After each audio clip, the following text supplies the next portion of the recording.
মানুষ আসলে তখন ভালোবাসে না যখন সে পেয়ে গেল। মানুষ তখনই কাউকে অসম্ভব ভালোবাসতে শুরু করে যখন সে তাকে হারিয়ে ফেলেছে কিংবা হারাতে চলেছে। এটা জগতের অদ্ভুত এক নিয়ম।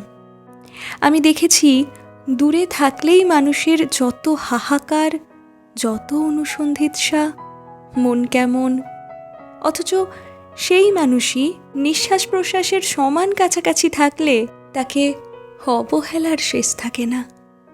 সে পাশে থাকলে যেমন তেমন করে অজুহাত অছিলায় তাকে রেখে দিলেই হয়।